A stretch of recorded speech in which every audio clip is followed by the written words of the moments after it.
مسیح خداوند میں آپ سب کی سلامتی ہو۔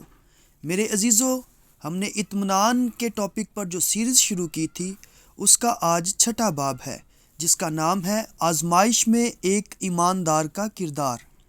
افیسیوں اس کے چھٹا باب اور اس کی 13ویں آیت میں لکھا ہوا ہے، اس واسطے تم خدا کے سب ہتھیار باندھ لو تاکہ برے دن میں مقابلہ کر سکو اور سب کاموں کو انجام دے کر قائم رہ سکو۔ اس کے مطابق آپ کا مقام کیا ہے؟ افیسیوں دوسرے باب اور اس کی چھٹی آیت میں یوں لکھا ہوا ہے، اور مسیح یسوع میں شامل کر کے اس کے ساتھ جلایا اور آسمانی مقاموں پر اس کے ساتھ بٹھایا۔ اس کے مطابق ہمارا مقام صرف مسیح یسوع میں ہے۔ یسوع نے کہا یوحنا کی انجیل اس کا 15واں باب اور 7ویں آیت میں، اگر تم مجھ میں قائم رہو اور میری باتیں تم میں قائم رہیں تو جو چاہو مانگو وہ تمہارے لیے ہو جائے گا۔ یہاں پر مذکورہ حوالہ جو ہے صاف طور پر یہ بتاتا ہے کہ جب شیطان آپ پر حملہ آور ہو تو پرسکون رہیں۔ یہ حوالہ ہمیں بتاتا ہے کہ شیطان شکست خوردہ ہے اور وہ یہ نہیں جانتا کہ وہ کیا کرے۔ جب وہ آپ کو بے سکون نہیں کر سکتا، یہ حوالہ یہ بھی بتاتا ہے کہ تسلی اور اطمینان کا سر چشمہ خدا کی ذات ہے، اور ایمان کے وسیلہ ہم اس کو حاصل کر سکتے ہیں۔ عبرانیوں اس کے چوتھے باب میں لکھا ہوا ہے، پس جب اس کے آرام میں داخل ہونے کا وعدہ باقی ہے تو ہمیں ڈرنا چاہیے۔ ایسا نہ ہو کہ تم میں سے کوئی رہا ہوا معلوم ہو، لیکن ہمیں بھی انہی کی طرح خوشخبری سنائی گئی، لیکن سنے ہوئے کلام نے ان کو اس لیے کچھ فائدہ نہ دیا کہ سننے والوں کے دلوں میں ایمان سے نہ بیٹھا۔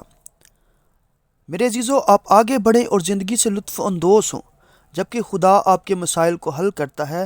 مجھے یقین ہے کہ بہت سے لوگ اس بارے میں منفی سوچ رکھتے ہیں، اور وہ کہتے ہیں کہ یہ کس طرح ممکن ہے کہ آپ زندگی سے لطف اندوز ہوں جبکہ آپ مسائل میں گھرے ہوئے ہوں۔ اس سے آپ اور کچھ نہ بھی کر سکیں، لیکن اتنا ضرور کہ آپ ناخوش رہ سکتے ہیں۔ میں جانتا ہوں کہ گزشتہ چند سالوں میں مجھے اس بارے میں کافی تجربہ حاصل ہوا ہے۔ جب میرے پاس نوکری نہیں تھی تو پریشانی اور دوسروں کی باتیں کس قدر انسان کو پریشان کرتی ہیں۔ بہت سارے ایسے کام شروع کیے بھی جو میری بائبل کی خدمت کے دوران رکاوٹ بنتے نظر آئے تو خدمت میں رکاوٹ کو ختم کرنے کے لیے چھوڑ دی، مگر خداوند پر بھروسہ اور دعا اور کلام نے مجھے قوت بخشے رکھی کہ وہ کرے گا۔ میں نے 2024 میں 2025 کو امید کا سال کا نام دیا، اور سال کا آغاز ہوتے ہی خدا نے نوکریوں کی پیشکش میرے سامنے لانا شروع کر دی۔ ابھی میں نے بہت ساری جابز کے لیے اپلائی کیا ہوا ہے۔ میرا ایمان اور بھروسہ ہے کہ خداوند میرے لیے جو بیسٹ ہوگی، جو میرے لیے بہتر ہوگی، وہ مجھے دے گا، کیونکہ اس کے پاس جو منصوبہ ہے وہ بڑا ہے میرے منصوبے سے۔ میں نے یہ سیکھا کہ خراب حالات میں بھی دعا اور کلام سے پرسکون رہا جا سکتا ہے۔ ہماری زیادہ تر مشکلات مالی ہوتی ہیں، لیکن میرا ایمان تھا کہ ان تمام مشکلات میں کوئی معجزہ ہوگا اور خدا میرے لیے کرے گا، کیونکہ خداوند کے پاک کلام میں پہلا پطرس اس کا 5واں باب اور 7ویں آیت کے مطابق لکھا ہوا ہے، اور اپنی ساری فکر اس پر ڈال دو کیونکہ اس کو تمہاری فکر ہے۔ اور فلپیوں اس کا 4 باب اور 19ویں آیت میں یوں مرقوم ہے، میرا خداوند اپنی دولت کے موافق جلال سے مسیح یسوع میں تمہاری ہر ایک احتیاج رفع کرے گا۔ اس لیے میں اس بارے میں فکر مند کیوں رہوں؟ میں نے اس بات پر ایمان رکھا کہ جب خدا ہمارے مسائل کو حل کرتا ہے تو ہم کیوں اس بارے میں فکر مند ہوں؟ میرے عزیزو، ہم کو طوفانوں کے درمیان بھی اطمینان سے رہنا ہے۔ مرقس کی انجیل اس کے 4 باب 37 تا 40 آیت میں یوں لکھا ہوا ہے، تب بڑی آندھی چلی اور لہریں کشتی پر یہاں تک آئیں کہ کشتی پانی سے بھری جاتی تھی۔ اور آیت نمبر 40 میں پھر یسوع مسیح نے ان سے کہا کہ تم کیوں ڈرتے ہو، اب تک ایمان نہیں رکھتے؟ اور پھر یوحنا کی انجیل اس کا 16واں باب اور 33ویں آیت میں یوں لکھا ہے، میں نے تم سے یہ باتیں اس لیے کہیں کہ تم مجھ میں اطمینان پاؤ۔ دنیا میں مصیبت اٹھاتے ہو، لیکن خاطر جمع رکھو میں دنیا پر غالب آیا ہوں۔ بائبل مقدس مزید اس بارے میں بیان کرتی ہے کہ آزمائشیں ضرور آتی ہیں، ہمیں ان پر غالب آنا ہے۔ لوکا کی انجیل اس کا 8واں باب اور 13ویں آیت میں یوں لکھا ہے، اور چٹان پر کے وہ ہیں جو سن کر کلام خوشی سے قبول کر لیتے ہیں لیکن جڑ نہیں رکھتے، مگر کچھ عرصہ تک ایمان رکھ کر آزمائش کے وقت پھر جاتے ہیں۔